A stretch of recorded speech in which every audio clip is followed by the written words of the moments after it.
All right, you guys, we're back for part two. Today we're going to fire up the outboard. So I got a bucket of water here in the shop, and we're going to keep using my 2x4 stand that I used. I tried to quickly make another one. It didn't really work out, didn't have enough material, and my reason for not running it in the shop was because of exhaust fumes. So what I did was I've got doors on both ends of my shop, got them opened up, keep the breeze going through. It's pretty windy today, so we should be all good. I'm going to turn this camera around and show you guys what I got set up here so we can do our first test start. Should be really cool. Alright, there's the motor again. We got it topped up with oil. Got a bucket of water so we can maintain cooling on this system. And I've got our fuel line hooked up. So this is the one that came with the unit. And then I grabbed an outboard from the shop at work. One thing I had to change was this little tiny fitting on here for the fuel line to connect to. While they all look the same, they are different. I had to go get one for a Yamaha. The one that was on there looked like this, almost identical. This one's for an Evinrude, and they're not quite the same. So this one was leaking fuel everywhere, which was a little sketchy. So just ran down to All Bay Marine, just down from my house, grabbed a new one, 10 bucks, and now we're hooked up and ready to pump this thing through. So goals today, to get this thing running. We're gonna make sure we maintain oil pressure by checking our light. And startup procedure on this one is fairly basic. Like a lot of outboards, we're gonna look at a couple things. We're gonna put on the choke, okay? Choke is going to help maintain us running here at the start because we're going to block out a little bit of the air and give a little bit more of a fuel mixture. We're also going to make sure we got our clip in. This is the start stop clip. The motor will not run without a clip on the stop button, and to turn this motor off we just press the stop button at any time. On our throttle there are some different selections that we can make, and on this one here we have one for starting when it is cold, and we set that near the indicator. That'll help start. Once warm, we can start it on the warm, and then of course we can go all the way up to full throttle. Check yours out at home if you have one. It'll have something similar. This is a newer model. We also have our shifter right here, and so we're able to shift gears from neutral to forward and neutral to reverse once we're warmed up, so we might give that a try. If you don't have a newer model at home, you'll probably find your shifter on the side of the motor on either side or another, and you won't be able to shift unless you have that throttle backed right down to the shift position. Let's give this thing a try. All right, I'm gonna try and pull it and film here at the same time, so we'll see what happens. You can see I've set up a pee bucket for our exhaust or our other water. And this was the light we were checking. We have good oil pressure right now, and this thing is purring away.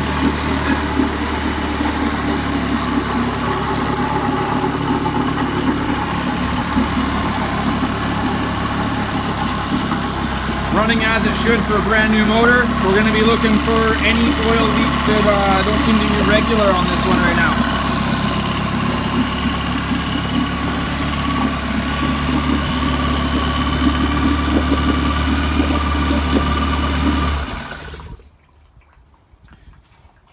Fired up almost first pull, which was pretty cool. Now I'm going to run this a little bit longer without the camera on, and then we're going to do a look for oil leaks, make sure that's all good, and we'll run it, heat it up a few times and cool it down to break in all of the brand new parts inside, the piston and rings, make sure they seat well, and then we'll get into some more service. All right, ran real good on that first try. I had to set up a little catchment bucket right here to catch the water that was coming out of this engine, and the water is coming out right out of this little port right here, and this is really important to check as soon as you fire up an outboard. This little port means that the water is flowing through the motor to cool it. If there is no water coming out of that port, then there might be a blockage internally, and the water can't flow through, can't exit the motor, and then it won't be cooled. This is called raw water cooling, where the engine's actually sucking up the water from the lake, the ocean, or in my case, a bucket, pumping it through the motor to cool it, and then it is exhausted as warm water. If that is blocked for whatever reason, silt, sand, some other blockage, the motor won't cool, and you can have catastrophic engine damage really quickly, like in a number of minutes. So the first thing to always check is, do you have a steady stream of water coming out of that port?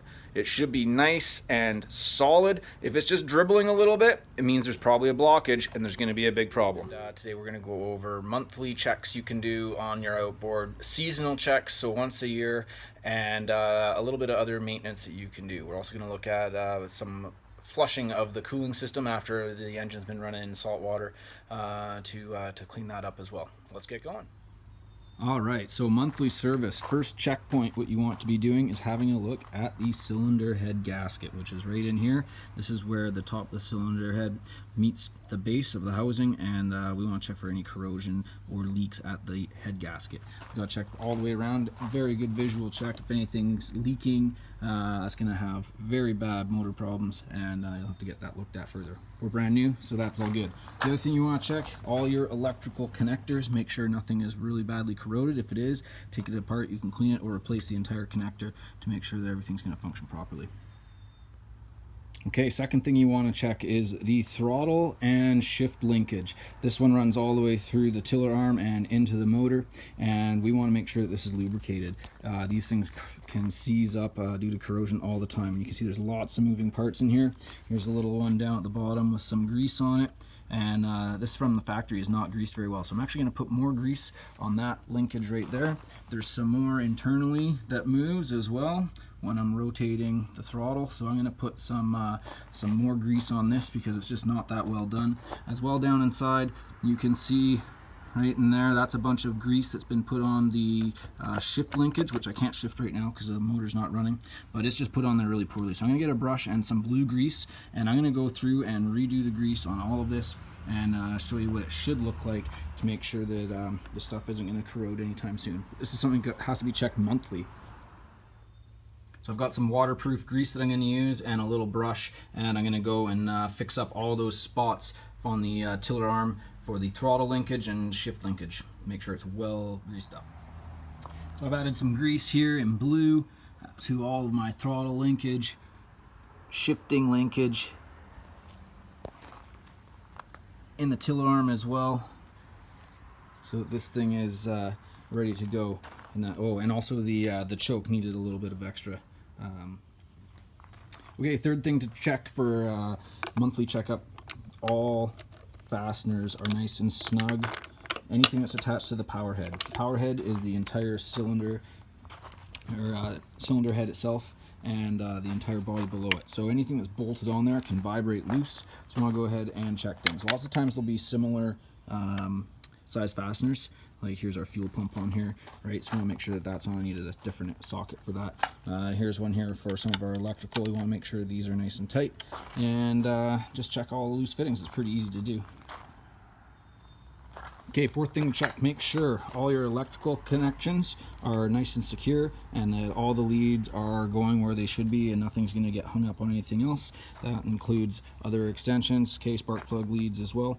And then to make sure that any hoses, there's fuel lines in here and cooling hoses, to make sure that they're all pushed on, they're all secured properly with clips or hose clamps at all the fittings, so fuel fittings as well.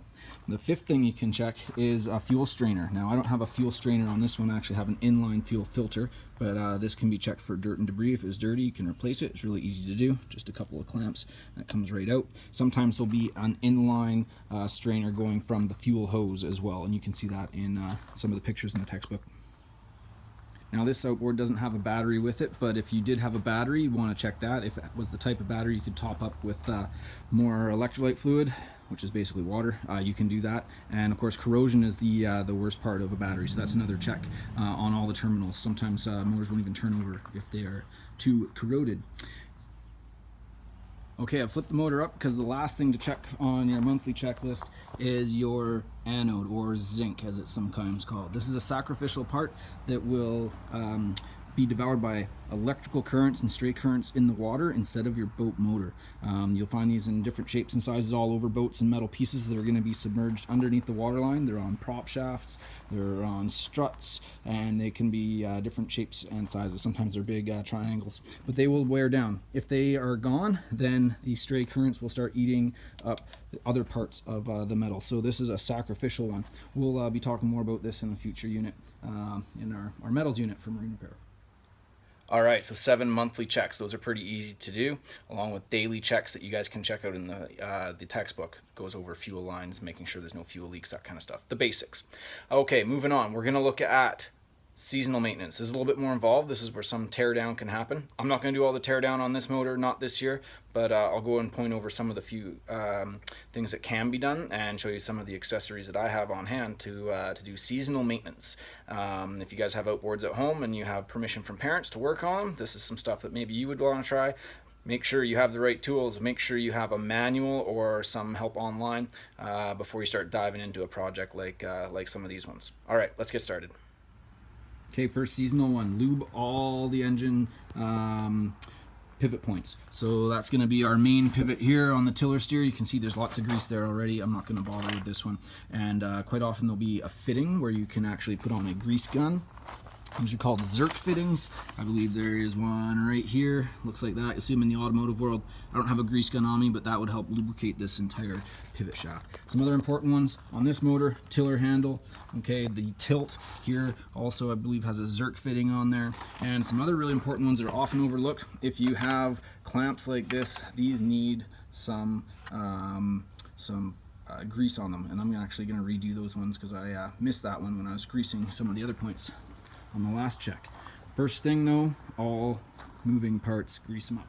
All right, next thing is to remove the propeller and inspect the propeller shaft, the seal, and the hub inside the prop and the propeller blades itself. So we're going to remove a cotter pin and a 17 mil fastener. We'll try and pull the prop off, and sometimes you need a prop puller to do this, which I don't have, so we'll see if this works.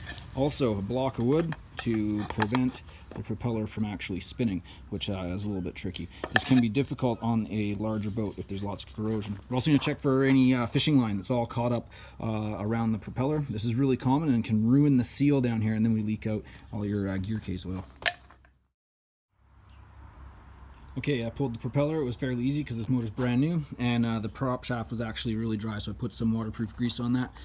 Down in here is our prop shaft seal, and this is where we want to make sure there's no oil leaking out. Again, brand new, so not a problem here. You need special tools to be able to change that out.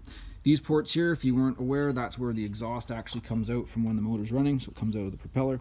And yeah, we're going to put this thing back together. So we've got a flange that goes on first, pretty darn easy.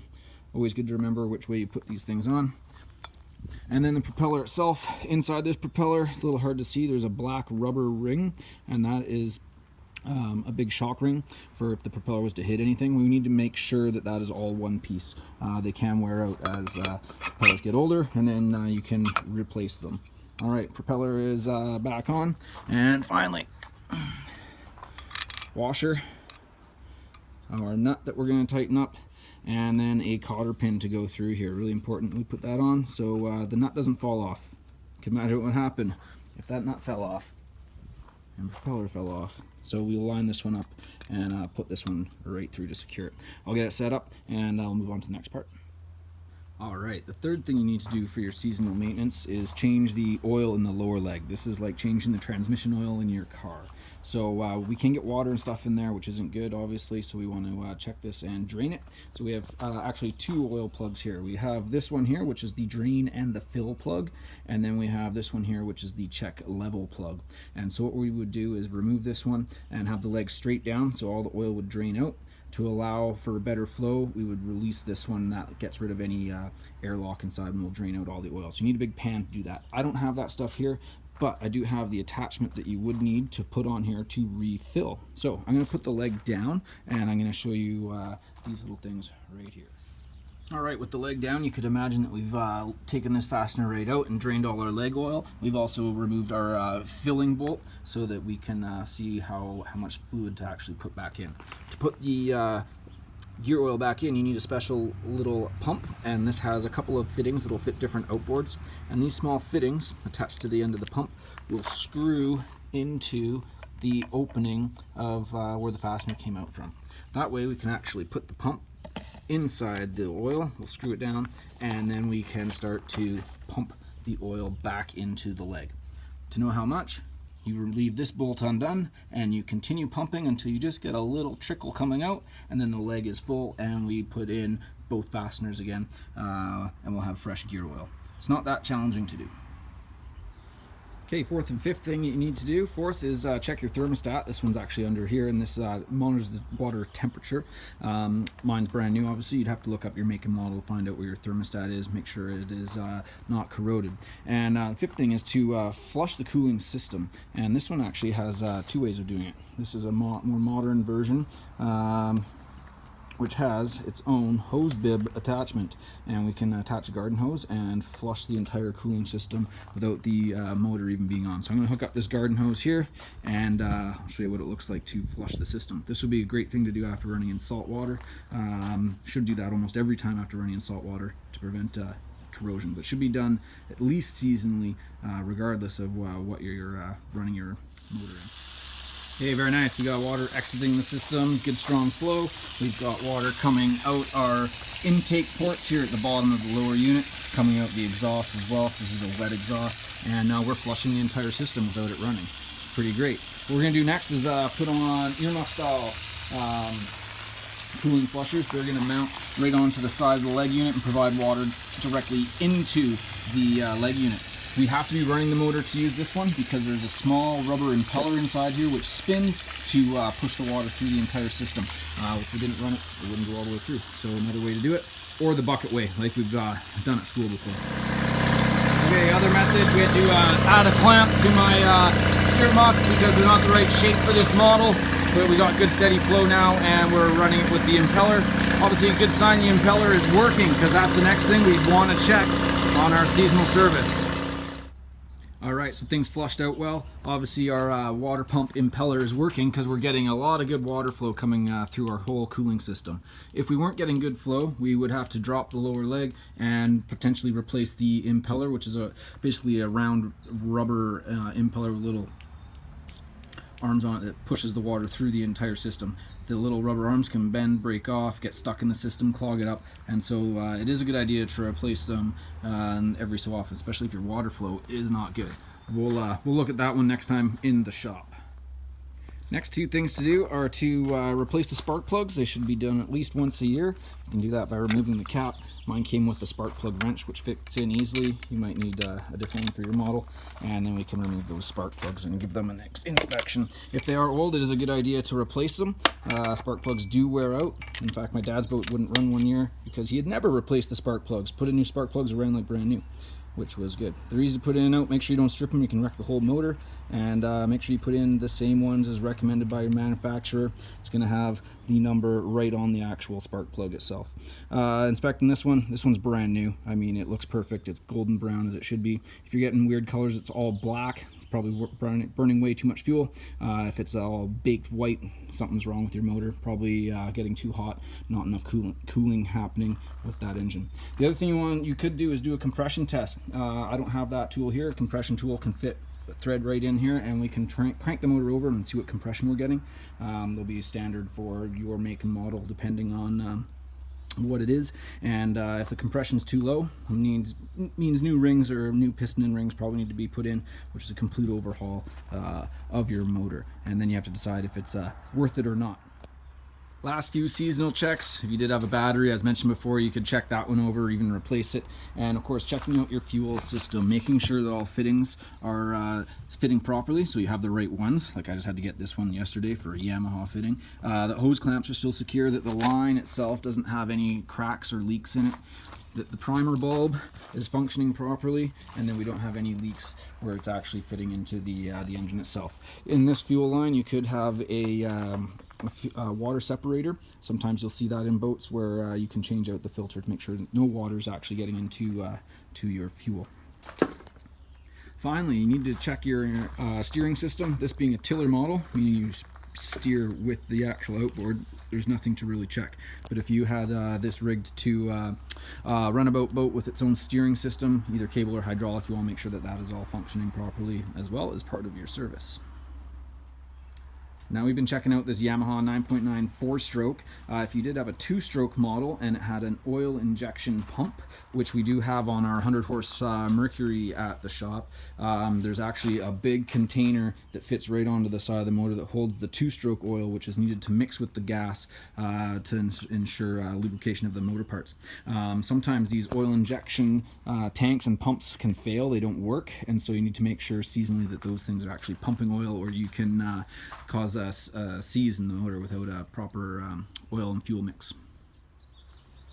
All right, for some of you guys, maybe your motor isn't even running. You may have to get more involved with more checks, probably carburetor and fuel related. So that's a whole new ball of wax. That's something that I'd have to help with, or you can explore on your own. We're not going to get into the details of that type of service here in this quick video. So wrapping things up with our basic service, there's always daily checks you guys can do, but monthly inspections, and of course our seasonal stuff that I went over a little bit more in the textbook, obviously. So I'm going to have some questions about this video for you guys to answer, as well as some from the text, and that's our next assignment. Hopefully we'll be in the shop soon working on the real deal. If you do have something at home, again, please check first. Make sure you're allowed to work on stuff before you just start taking apart your parents' boat motors. You'll have me all in trouble and I'll be fired, which wouldn't be very good. Anyways, thanks for tuning in, guys, and we'll move on to something new next week.